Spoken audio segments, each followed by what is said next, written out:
Hello everyone, welcome back to my YouTube channel. Today I'll be starting with life processes. I'll be first of all introducing the topic to you all. So life processes is basically it is a topic of class 10th. Okay. So first of all हम कैसे difference कर सकते हैं कि what is alive and what is not alive. ठीक है, if we see some of the examples such as if a dog is running और the man is walking और the man is shouting, we see that the person और that organism is alive. Okay, what if the person is sleeping, तो we can even tell that the person is breathing, so the person is still alive. ठीक है, then movements की बात करते हैं. ठीक है, if the person is walking we can say कि हाँ, if the person is showing movement so that person is alive. But what about plants?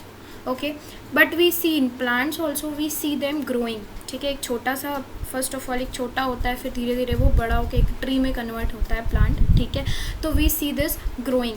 तो दीज आर द प्रोसेसेस जो डिफ़ाइन करते हैं. तो बेसिकली लाइफ प्रोसेस क्या है हमारा, जो भी हमारे लाइफ में, जो भी हमारी बॉडी में मेटाबॉलिज्म प्रोसेस जितना भी कुछ हो रहा है, all come under life processes. ठीक है, तो यहाँ पे I am giving just a introduction. ठीक है, soon I will be recording the videos for the next lectures of this topic. So the maintenance functions of living organism must go on even they are not doing anything particular. ठीक है, if a person or if a organism, living organism is not doing anything, okay, it is still, if the organism is still, but again उसको जो भी body में function हो रहे हैं वो कंटिन्यूसली होने चाहिए. It's not like if a person is fell asleep so heart beat stops और ब्रेन डजेंट वर्क, ऐसा कुछ नहीं है. जितने फंक्शन हैं वो सारे कंटिन्यू होने चाहिए. ठीक है, these processes which together perform these functions are known as life processes. तो जितने भी फंक्शंस हो रहे हैं ये सारे फंक्शन कोऑर्डिनेटेड होते हैं एक दूसरे से. तो जितने भी प्रोसेस हो रहे हैं और जितने भी प्रोसेस अपने अपने फंक्शंस कर रहे हैं, all is known as life processes. Fine. Next point is, since these processes require energy, so there must be a transfer of energy from outside the body of organism to inside. This is commonly known as nutrition. It is achieved through the food organisms consume. तो कह रहा है कि जितने भी हमारे life में यानी बॉडी में प्रोसेस हो रहे हैं सब में एक एनर्जी चाहिए. If the person is speaking it needs energy. ठीक है, if the person is if the person is eating, ठीक है, तो वो जो मतलब जो भी फूड कंज्यूम कर रहा है उसके थ्रू हमारा ये एनर्जी आता है. ठीक है, तो we take the food from outside source and then we take it to our body and this process is known as nutrition. हम बाहर से न्यूट्रिशन ही तो लेते हैं अपनी बॉडी के लिए because our body requires energy. ठीक है, so we take nutrition from outside and this nutrition जो कॉमनली न्यूट्रिशन है this is achieve through the food we consume. इसीलिए people say that you have to be in a balance diet kind of thing. ठीक है, इसलिए जिससे हमें proper nutrition मिल सके.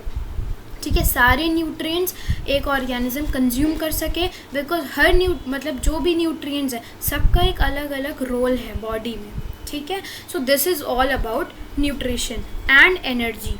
ठीक है, next is the outside source of energy need to be broken down in the body and must be finally converted into uniform source of energy that can be used for various molecular movement.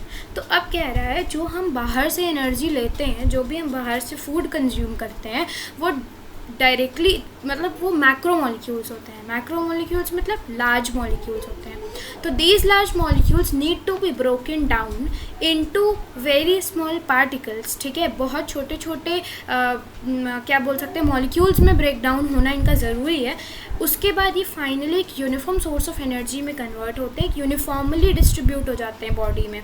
ठीक है, for various molecular movement. ठीक है, कई सारे molecular movements के लिए ये energy हमारी डिवाइड हो जाती है.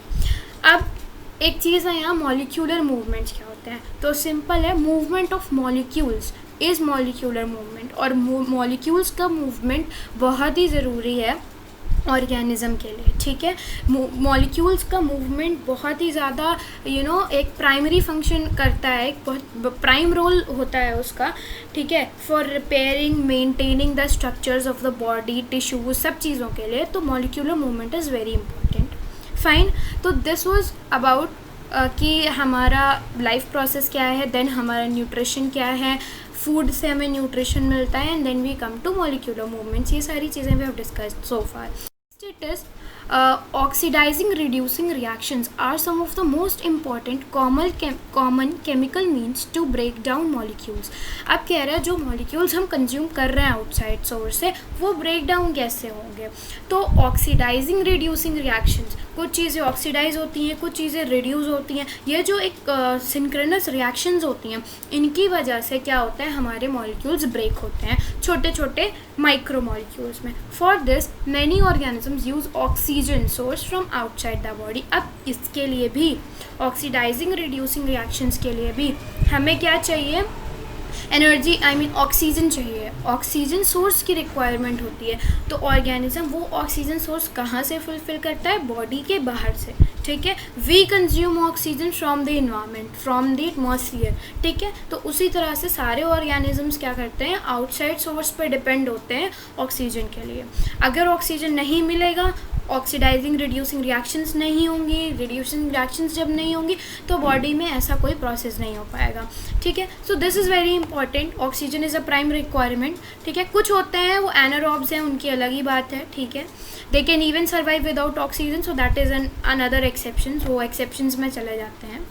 Next point is the process of acquiring oxygen from outside the body and to use it in the process of breakdown of food sources for cellular needs is what we call respiration.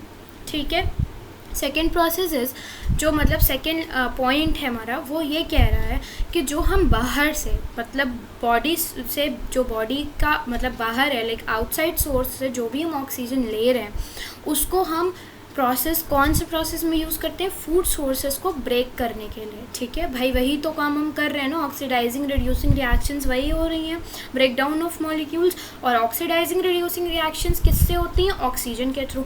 तो जो oxygen हम बाहर source से ले रहे हैं for the process of break down of food sources, ठीक है, for cellular needs. Cellular needs का मतलब क्या होता है, जो बेसिक सेल की रिक्वायरमेंट होती है. ठीक है, सारे ही हमारे बॉडी में, यू एवरीबडी नोज की body is made up of cell. ठीक है, cell then tissues and organ system. ठीक है, तो सेल्यूलर नीड्स के लिए जो भी हमारा फूड ब्रेक डाउन हो रहा है, मतलब फूड सोर्स मिल रहा है सेल्यूलर नीड्स के लिए, उसको हम क्या कहेंगे, रेस्पिरेशन बोलेंगे. ठीक है, this is simple definition, respiration. ठीक है. Next point is, in case of single-celled organism, no specific organs for taking in food, exchange of gases or removal of waste may be needed because the entire surface is in contact with the environment. तो when we talk about single-celled organism, ठीक है, single-celled organism की जब हम बात करेंगे तो हमें कोई ऐसा specific organ नहीं मिलता. ठीक है, you don't see any specific organs. Amoeba, you get a vacuole. A simple vacuole होता है जिससे एक्सचेंज होता है, गैसेस का, वेस्ट का रिमूवल होता है, फूड का टेकिंग इन ऑफ फूड होता है. ठीक है, even they have a feature of parapodia, pseudopodia का फीचर होता है. ठीक है, तो ये सारी चीज़ें हैं.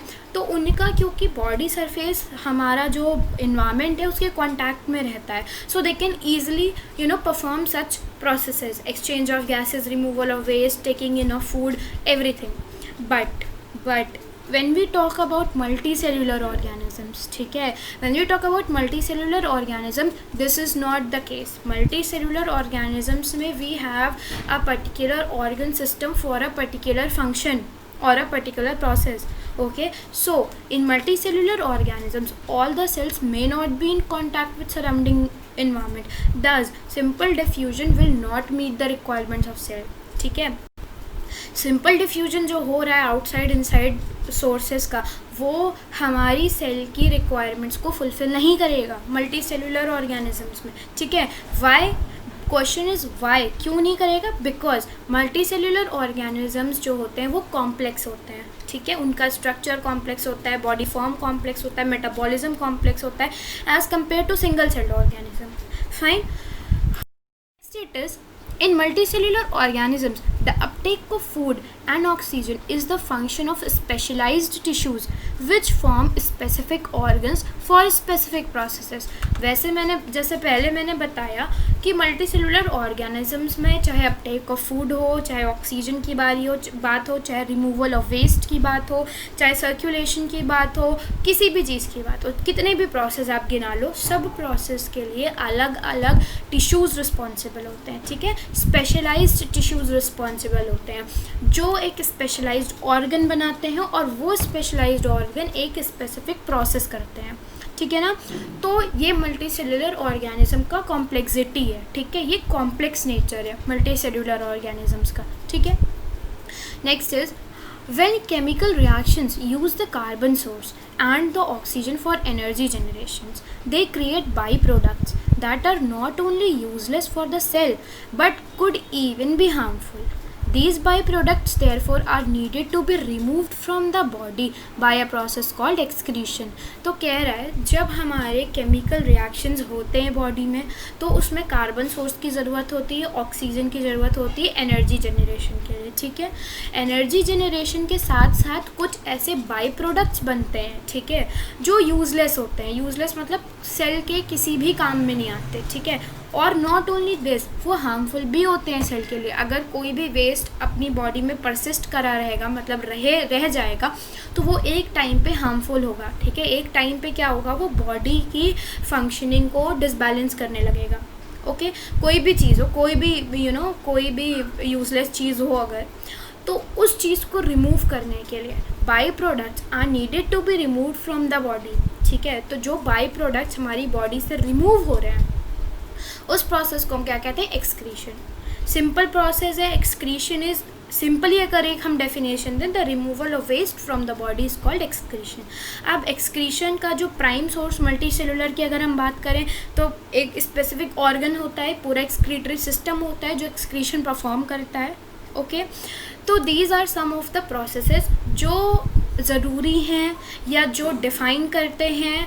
ठीक है, लाइफ के प्रोसेस को एक ह्यूमन बॉडी, एक organism, whether single celled, multi celled, everything, सबके बारे में डिफ़ाइन करता है. ठीक, तो all these things are related under life process. अब इसके नेक्स्ट जो टॉपिक है that is nutrition. In next video I will be dealing with the topic of nutrition in detail. जितना भी न्यूट्रिशन का टॉपिक है I will try to cover. Okay, so this was just a introduction of the life process. And if you people कोई पे अगर आपको doubts हो and कोई भी टॉपिक अगर आप समझना चाहते हो अपार्ट फ्रॉम मैं जो एक सीक्वेंस में चल रही हूँ, अपार्ट फ्रॉम दैट सीक्वेंस अगर आप कोई टॉपिक चाहते हो कि मैं उस पर वीडियो बनाऊँ या उस पर मैं मैं उसको एक्सप्लेन करूँ, then do comment down, please comment so that I could know कि आपको कौन से टॉपिक्स की ज़रूरत है. ओके, एंड बाकी तो मैं एक सीरियल ऑर्डर में कंटिन्यू करूँगी.